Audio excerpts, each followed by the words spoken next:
The Minnesota Timberwolves have been fooling us this whole time, and here's why. In this video, we'll be covering everything related to the Timberwolves and how they actually are a dark horse in the league, right when you least expect them to achieve anything. So stick around till the end as we unearth exactly how they'll be able to surprise everyone. So now, without further ado, let's get into it. The NBA offseason has seen a slew of teams make a variety of moves in the hopes of challenging for an NBA championship. We've seen the Bucks make a big move by getting Damian Lillard and the Wizards getting Jordan Poole. As a result, any team nowadays can advance to the finals, even if they're not the strongest on paper. Like for example, last season, the Miami Heat, an 8th seeded team, advanced to the NBA Finals. And it wasn't even a fluke. They won all of their playoff games quite convincingly. So as you can see, just like the Miami Heat, there is usually a squad that no one expects to make much noise, yet quickly rises to the league's elite status. And in my opinion, the Minnesota Timberwolves could be that club this year.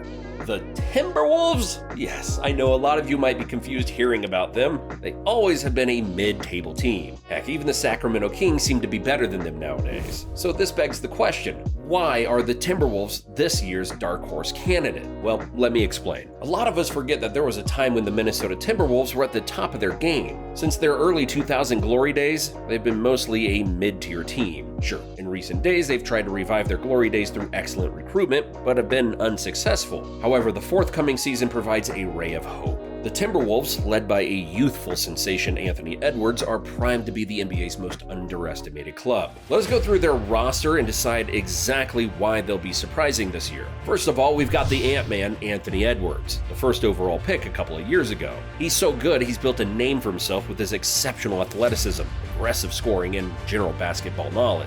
Initially, it seemed as if he was just one of those highly athletic people with just a lot of potential, but he has quickly adjusted to the league and matured years beyond his age. It's no wonder he earned his first All-Star selection last season after averaging 24.2 points, nearly 6 rebounds, and 4.2 assists per game. He improved his game in the playoffs, averaging 31.5 points per game against the NBA champion Denver Nuggets in the first round. Now those are top numbers, especially for a player of his age and experience. His success internationally continued as well, as he played a major part in Team USA, even though they lost in the semis. The Ant-Man was one of their main players throughout the tournament. Overall, Edwards is taking over the team at an early age thanks to his rapid improvement and leadership, which speaks well for the Wolves' future. But what about the rest of the team?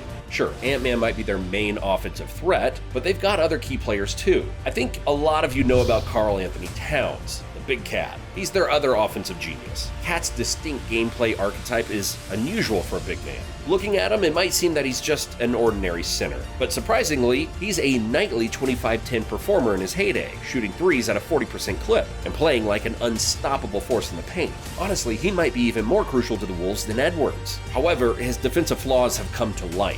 He struggled in the playoffs. For someone of his size and caliber, he needs to do better. The Wolves have committed to the Big Cat with a recent Supermax deal, and he must rebound this season. These two players were with the Wolves right from the start, but obviously they're not enough since two players cannot make a team win a championship. This is why they've also made significant steps to assemble a team that will complement their talents. For starters, we have the signing of Rudy Gobert last season, one of the best defensive players in NBA history. Sure, initially it was a surprising decision, and a lot of people made fun of the lucrative contract the Wolves offered the player, who according to many isn't that good anymore. But the stats speak for themselves, folks. Gobert is a defensive beast and gets in a lot of rebounds and blocks. The addition of Gobert to the team's defense revolutionized it, and the Wolves finished 10th in defensive rating. They really needed Gobert, to be honest. Sure, offensively, Gobert struggled at times, but with experience, he can become a more important component of the attack. And according to the rumors, he's been working on it a lot this summer. Let's just hope he's nailed it down this coming season. Now let's take a look at the rest of the players. First, we've got Jaden McDaniels, the mystery man,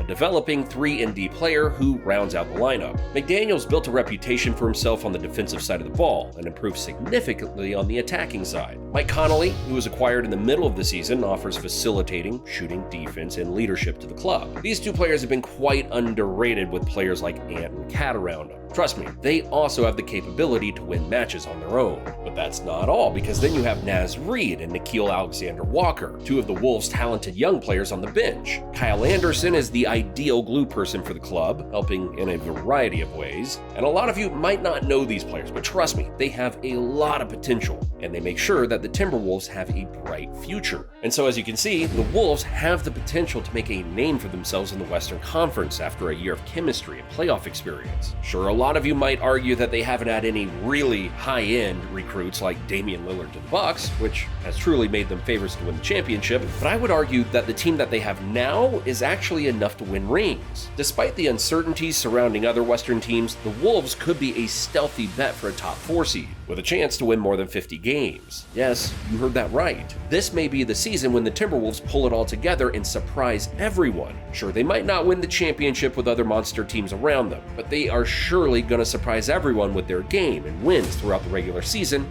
and even the playoffs. The stage is perfect for the Minnesota Timberwolves to make a comeback, and the league should be ready for them. To be honest, after years of striving to regain the glory they once knew during the early 2000s, the Timberwolves have assembled a roster that holds the potential to disrupt the established order of the NBA. They've embarked on a journey that's seen them make bold moves, from drafting a generational talent in Anthony Edwards to acquiring elite defenders like Rudy Gobert and redefining the team's overall chemistry. If they play like one unit, and provided that there are no key injuries, they will surely surprise everyone by making it to the playoffs and perhaps even winning the league. Fingers crossed. Thanks for watching, and I'll see you in the next one.